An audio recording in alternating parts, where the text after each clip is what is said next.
베드로 후서는 3장으로 이렇게 되어 있습니다. 3장 그 셋째 장 첫 번째 절은 이렇게 시작하고 있지 않습니까? 사랑하는 자들아, 이렇게 시작을 합니다. 사도 베드로는 사실 그의 생애가 얼마 남지 아니하였습니다. 아니, 그의 순교할 날이 얼마 남겨두지 아니한 때였습니다. 그러한 때에 사도 베드로는 지금의 터키 소아시아에 있는 여러 교회의 성도들에게 이렇게 편지하면서 이렇게 호칭하고 있는 것입니다. 사랑하는 자들아, 그랬습니다. 마치 사랑하는 자녀를 둔 엄마가 그 자녀를 부르듯이, 또 그리고 사랑하는 성도들, 교회에 교인들을 둔 목회자가 그의 성도들을 향해서 부르듯이 이렇게 사랑하는 자들아 부르고 있습니다. 저도 종종 설교하면서 사랑하는 성도 여러분 이렇게 호칭할 때가 있는데 동일한 의미가 담겨져 있는 것이 아닌가 이렇게 생각이 되어집니다. 그렇지 않습니까?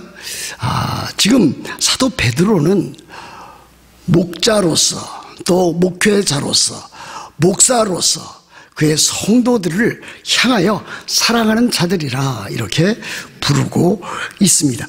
교회에서 가장 중요한 가치들 가운데 하나는 다름 아닌 사랑입니다.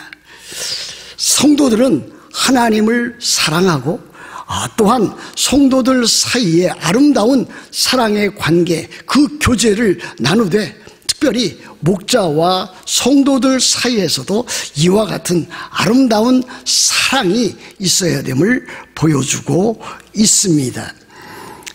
여러분들이 알다시피 이 교회는 사랑이 넘치는 교회가 되어야 합니다. 서로서로 사랑함과 서로서로 또 배려함과 서로 이해함과 서로 참 아낌없이 베풀어 줄 아는 그와 같은 사랑, 서로 사랑이 교회 내에서 풍성히 이루어져야 되는 것입니다. 그래서 지금 사도 베드로는 그의 성도들에게 사랑하는 자들아 이렇게 부르고 있는 것이 아니겠습니까?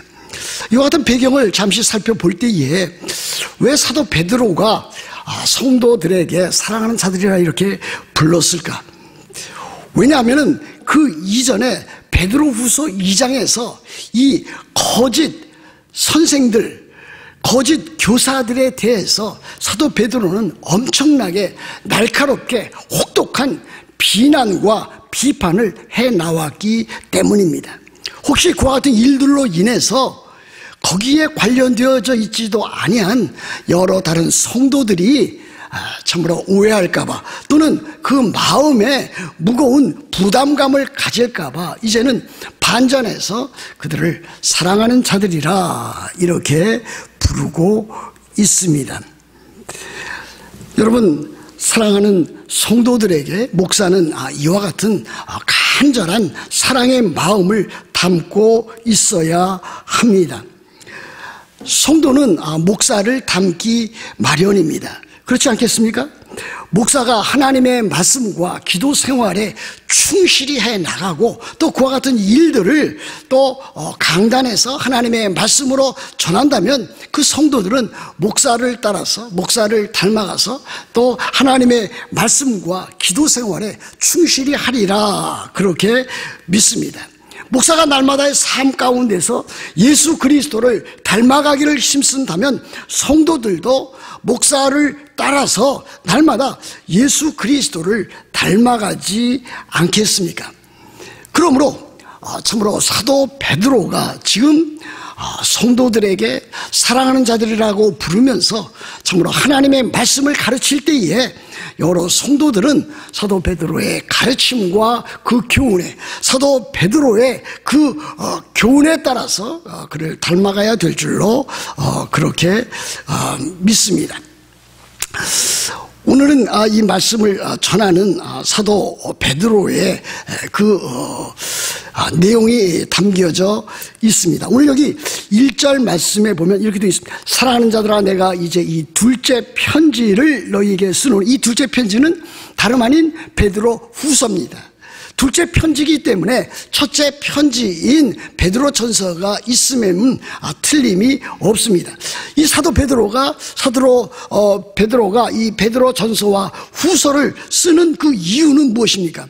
여기 보면 이 두 편지로 너희의 진실한 마음을 일깨워 생각나게 하여 그랬습니다. 하나님의 말씀을 통해서 그들의 그 진실한 마음, 하나님을 향한 그 마음, 또 진실되이 바른 신앙 생활을 하고자 하는 그들 성도들을 참으로 일깨워 생각나게 한다 그랬습니다. 그뿐 아닙니다. 2절 하반절에 보면은 이 모든 것을 기억하게 하려 하노라 그랬습니다. 우리들의 신앙생활에서 중요한 것은 바로 이와 같은 것입니다. 늘 하나님의 말씀을 일깨워서 생각하는 일입니다. 늘 하나님의 말씀을 마음에 새기면서 그것을 기억해 나가는 일이라 할 수가 있습니다. 그렇다면 생각하고 기억해야 할 그 말씀은 무엇입니까? 2절에 나와 있지 않습니까? 곧 거룩한 선지자들이 예언한 말씀과 주되신 구주께서 너희의 사도들로 말미암아 명하신 것, 그것을 일깨워 생각나게 하고 기억하게 한다 그랬습니다. 거룩한 선지자들이 예언한 말씀은 무엇입니까? 그것은 곧 구약 성경입니다. 또 사도들로 말미암아 명하신 것, 우리 구주, 주되신 구주께서 너희의 사도들로 말미암아 명하신 것은 무엇입니까?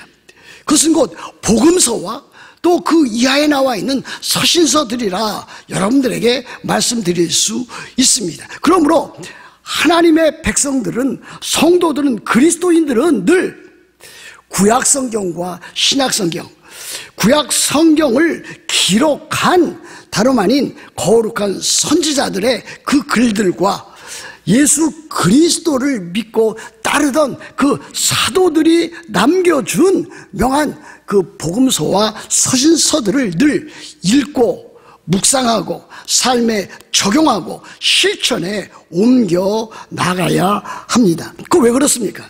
성경은 살아계신 하나님의 말씀이기 때문입니다. 하나님의 말씀을 우리들이 성도라고 자처하고 있다면, 그리스도인이라고 자처하고 있다면, 하나님의 백성이라고 자처하고 있다면 마땅히 그 말씀을 읽고 또 묵상하고 그 말씀을 삶에 적용해서 바른 신앙생활을 해야 되는 것은 우리들 자신의 의무가 되는 것입니다. 하나님의 말씀은 다름 아닌 하나님께서 성령의 감동을 받은 사람들로 하여금 기록하게 한 말씀이기 때문입니다. 만일 여러분들에게 하나님의 말씀이 없다면, 우리들이 이 하나님의 말씀을 가지고 있지 않다면 우리들은 하나님이 누구신지 우리들이 어떻게 알 수 있겠습니까? 또 우리들의 삶이 어떤 것이 옳은지 그른지 어떻게 바르게 분별하며 살 수가 있겠습니까? 성경을 통해서 우리들이 하나님이 누구신지, 우리가 누구인지, 우리가 어떻게 사는 것이 올바른 바른 신앙생활인지 그것을 알 수 있기 때문입니다. 오늘날 어떻습니까? 오늘날처럼 혼탁한 시대는 더 이상 없으리라 할 정도로 참 그 극단적인 그와 같은 세상에 우리들이 살고 있습니다. 누구나 다 각기 자기 주장을 하고 있는 것 사실입니다. 그런데 돌이켜보면은 그 주장이, 그 강조하는 바가 옳은지 그른지 우리들 스스로도 판단할 수 없을 때가 상당히 많이 있습니다. 그것을 분별해 줄 수 있는 그와 같은 기준이 무엇입니까? 그것이 하나님의 말씀입니다. 하나님의 감동, 성령의 감동으로 된 하나님의 말씀입니다. 그러므로 우리들이 하나님의 말씀을 읽고 잘 이해하고 그것을 또 따라서 살아가지 아니한다면 참으로 무엇이 옳고 그른지 알 수가 없는 것입니다. 성경은 죄인이었던 우리가 어떻게 구원을 얻어 죄의 용서를 받고 하나님의 자녀가 되었는지를 가르쳐 줍니다. 성경은 또 이렇게 우리들이 모여서 교회로 모여서 하나님께 예배하고 성도 간에 서로 아름다운 사랑의 교제를 나누고 서로서로 위해서 기도해주는 일이 얼마나 소중한 일인지 가르쳐주는 것이 다름 아닌 하나님의 말씀인 성경입니다. 그러므로 이렇게 생각해 볼 때에 하나님의 말씀인 이 성경처럼 우리들에게 소중한 자산은 없다, 그렇게 말씀드릴 수 있습니다. 성경은 참으로 우리들의 육체적인 양식보다, 우리들의 육체적인 건강을 위해서 주는 그와 같은 그 모든 것들보다 더 소중한 것입니다. 그래서 왜 그렇습니까? 성경은 우리들 영혼의 생명의 양식이 되기 때문에 그렇습니다. 여러분, 여러분들의 자녀가 아프다고 한번 상상해 보십시다. 오늘은 어머니 날입니다. 마더스 데이입니다. 여러분이 자녀를 키울 때에 자녀가 아프면 어떻게 합니까? 참으로 가슴 아픈 마음으로 참으로 밤새도록 간호하다가 그것도 참 벅차서 잘 되지 아니하면 그 이튿날 닥터 오피스를 간다든지 더 급하면 이제 하스피탈로 또 그렇게 보내고 있는 것 아니겠습니까? 그렇게 자녀들이 소중하고 자녀들에게 필요한 것들이 그와 같은 것이라면 하나님의 말씀은 우리들에게 더욱더 소중한 것이라 아니할 수 없습니다. 그러면 우리들은 늘 하나님의 말씀을 일깨워 생각하고 또 그것을 기억하는 일들을 해야 될 것입니다. 그런데 그와 같은 일들은 무엇을 가리키고 있습니까? 그것은 곧 하나님의 말씀이 특별히 사도 베드로가 지금 이 베드로 후서 3장에서 보여주는 것은 예수 그리스도의 재림에 대해서, 종말에 대해서 우리들에게 꼭 필요한 것들을 가르쳐 보여주고 있다라고 하는 사실입니다. 이 거짓 구약시대 거짓 선지자들, 신약시대에 나타난 거짓 성sen들은 바로 하나님께서 창조주 되신 분과 하나님께서 보내신 예수 그리스도께서 그리스도 예수 또 주 되시고 구주 되신다고 하는 사실을 그들이 참으로 교묘하게 부인했던 것을 오늘 말씀은 우리들에게 가르치고 있습니다. 여러분, 여기 보시면은 4절에 이렇게 되어 있지 않습니까? 3절 하반절부터 보면 먼저 이것을 알지니 말세에 조롱하는 자들이 와서 자기의 정욕을 따라 행하며 조롱하여 그랬습니다. 여기 말세에 조롱하는 자들이라고 하는 것은 다름 아닌 거짓 선생들을 가리킵니다.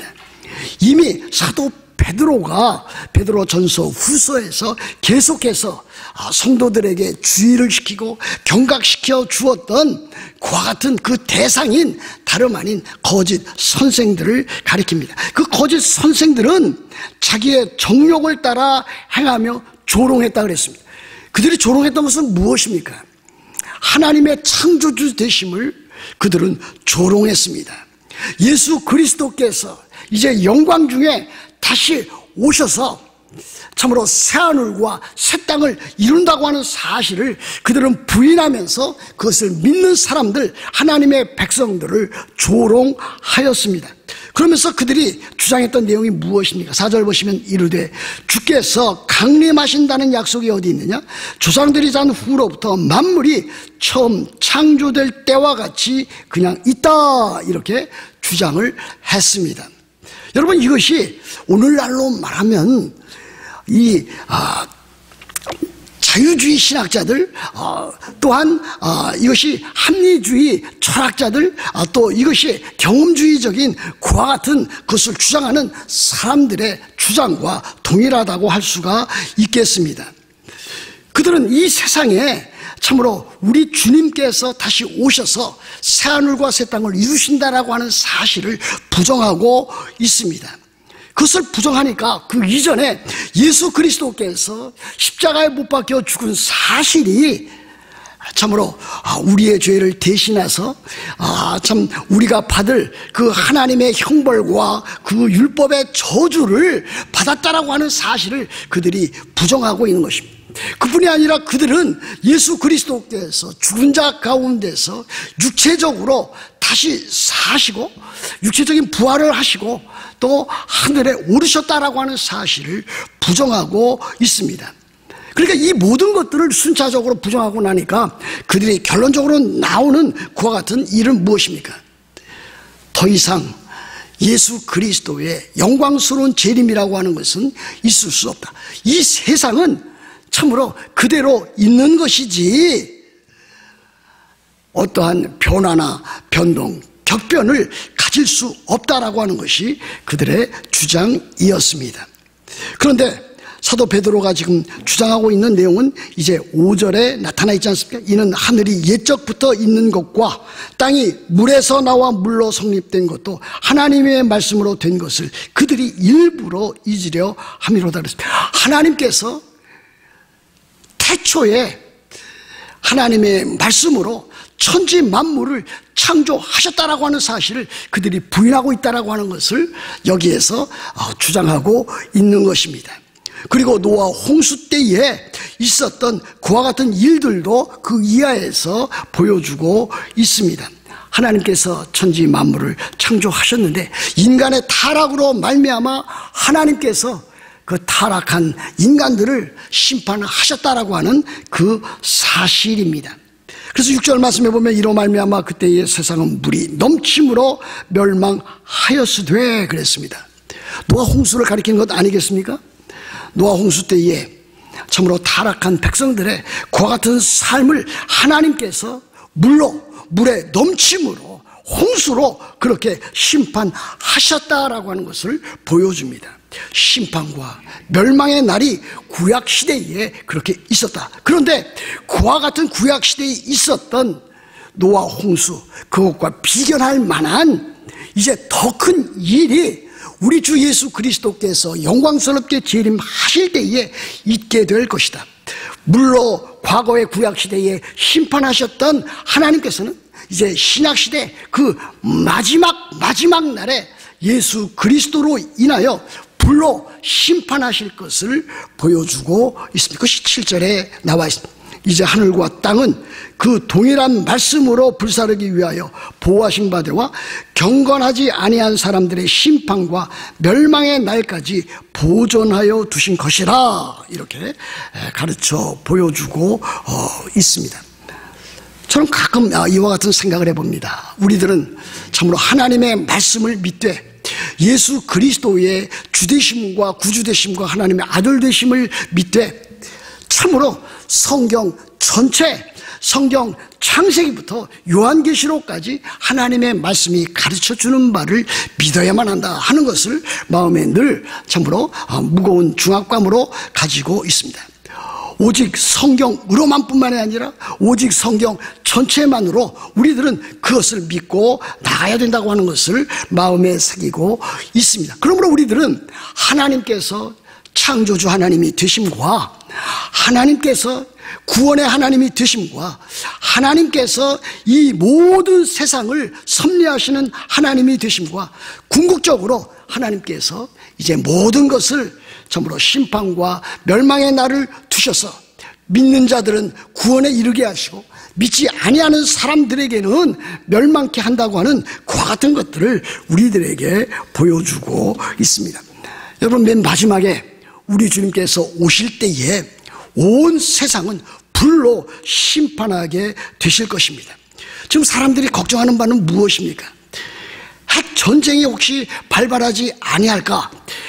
북한에 의해서 남한에 그와 같은 공격이 있을 수 있지 않을까? 심지어는 미국에도 그와 같은 위협적인 것들이 이루어지지 아니할까? 그렇게 해서 핵전쟁으로 더 나아가서 수소폭탄으로 이 세계가 전멸당할 것이 아닐까? 그렇게 걱정하고 있는 것 사실입니다. 그러나 하나님의 말씀은 그와 같은 일들로 인해서 세상이 최종적으로 멸망당하지는 아니한다라고 하는 것을 보여주고 있습니다. 그와 같은 과정을 거칠 수는 있지만 그것으로 이 세상이 멸망당하는 것이 아니라 이 세상은 우리 주님께서 영광스럽게 재림하심으로 우리 주님께서 모든 사람들을 다 하나님의 심판대에 모아놓으시고 심판하심으로 그 심판과 구원이 이루어질 것을 우리들에게 가르쳐 보여주고 있습니다. 그러면 우리들이 기대하는 것은 무엇입니까? 우리들이 이 악하고 험한 세상을 살지만은 우리 주님께서 심판주로, 재림주로 다시 오실 것이라고 하는 사실입니다. 여러분, 이것을 믿습니까? 예수 그리스도께서 이제 이 세상의 모든 죄와 불의를 끝내주시기 위해서, 종식시키기 위해서 다시 영광스럽게 재림해 오실 것을 여러분들은 믿습니까? 그날은 참으로 예수 그리스도의 재림은 도적같이 임할 것입니다. 갑작스럽게 임할 것입니다. 그러나 그것은 사실입니다. 그것은 사실적으로, 역사적으로 그대로 이루어지게 될 것입니다.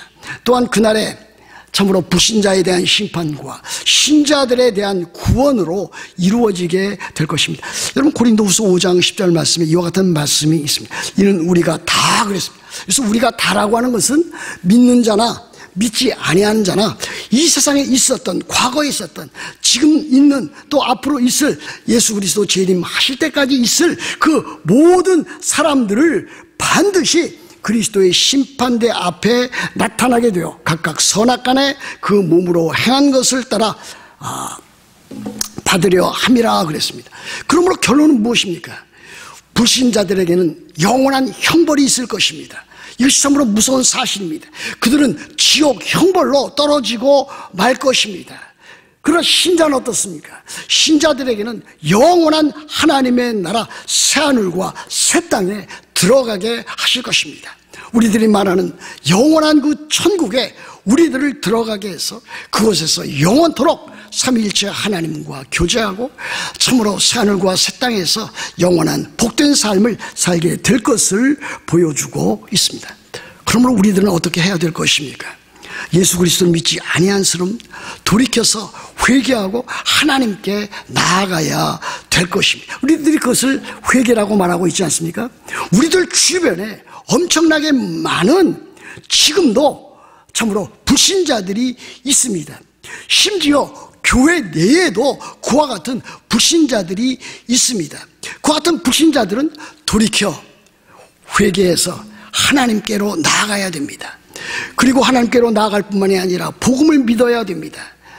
다른 말 예수 그리스도께서 나를 위해서, 우리를 위해서 십자가에 못 박혀 죽으시고 또 우리들에게 새 생명, 영원한 생명을 주시기 위해서 참으로 부활의 주님으로 나타나셨고, 또한 우리 주님께서 영광 가운데 다시 오실 그와 같은 분이라고 하는 것을 우리들은 믿어 나가야 되는 것입니다. 믿는 사람들은 바로 이와 같은 믿음에 동참했다면 이제 앞으로의 삶 가운데서 오직 하나님의 나라와 하나님의 영광과 하나님의 교회를 위해서 남은 생애를 더욱더 헌신해 나가야 될 것입니다. 그뿐 아닙니다. 믿는 사람들은 믿지 아니하는 사람들에게 복음을 전파해야 됩니다.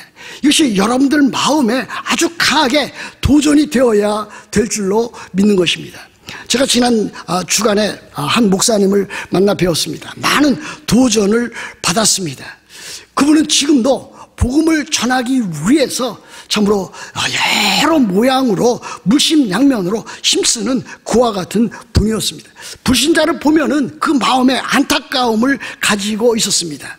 그가 개인적인 비용으로 볼펜을 만들어서 거기다 문기를 쓰고 그것을 나누어주고 또 홈이나 또 데이케어 센터에 가서 기회가 되는 대로 복음을 전하고 있는 것을 발견하였습니다. 그것은 목사의 직무만이 아닙니다. 모든 성도들이 안 믿는 사람들을 보면은 이와 같은 마음과 이와 같은 자세를 가져야 됩니다. 다름 아닌 구원과 심판의 복음을 그들에게 전해야 될 것입니다. 여러분, 히브리서 9장 27절에 이와 같은 말씀이 있지 않습니까? 한번 죽는 것은 사람에게 정해진 것이요 그 후에는 심판이 있으리니 그랬습니다. 여러분, 믿는 사람들도 결국은 한번 죽습니다. 믿지 아니하는 사람 물론 죽습니다. 믿는 사람도 한번 죽습니다. 그러나 그 후에는 무엇이 있습니까? 그리스도의 심판대, 하나님의 심판대에 서는 그날이 있습니다. 그 심판이 우리들에게 주어져 있기 때문에 우리들은 그것을 향해서 안 믿는 자들에게 복음을 전해서 그들이 그리스도에게로 돌아오도록 우리들은 참으로 예수 그리스도를 믿는 하나님의 자녀로서 거룩하고 복된 삶을 이 세상에 살면서 참으로 하나님 나라의 그와 같은 모든 일들을 잘 감당해야 될 줄로 그렇게 믿는 것입니다.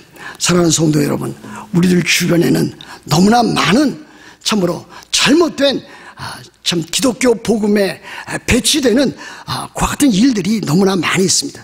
거짓 선지자들, 구약시대 거짓 선지자들과 같은 참 신약시대의 거짓 교사들이 우리들 주변에 얼마든지 많이 있는 것을 보게 됩니다. 제가 지난 설교 때에 그와 같은 내용들을 열거를 했습니다.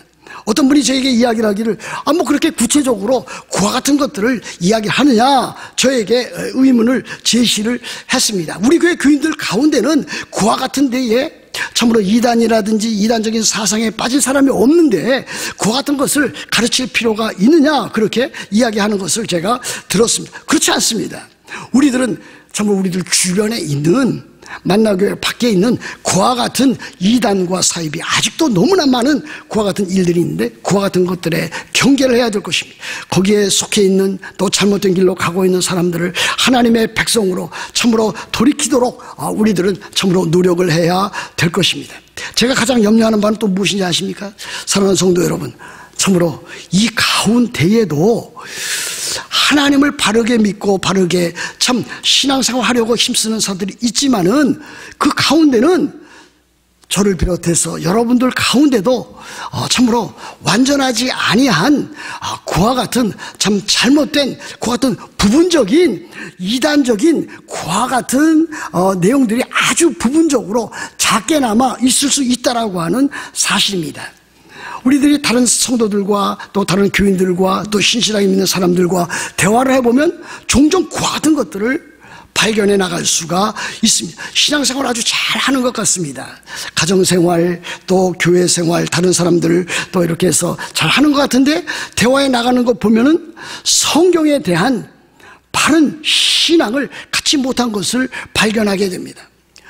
하나님에 대해서 예수 그리스도에 대해서 교회에 대해서 종말에 대해서 바른 이해와 믿음을 갖고 있지 못한 그와 같은 것을 발견할 때가 종종 있습니다.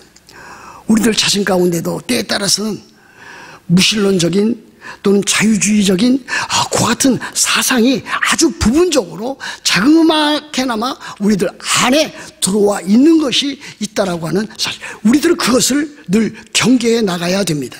우리들은 어떻게 하든지 바른 신앙을 가지고 바른 생활을 해 나가면서 온전히 하나님의 영광을 위하여 하나님의 나라를 위하여 우리들이 그렇게 살아가야 될 것입니다. 그렇게 하기 위해서 하나님의 말씀을 구약성경과 신약성경을 늘 우리들은 그것을 기억하고 되새기고 생각함으로 또 그것을 삶에 적용함으로 우리들이 참으로 승리하는 신앙생활을 해야 될 줄로 믿습니다. 여러분 다 그렇게 되시기를 우리 주 예수 그리스도의 이름으로 축복합니다.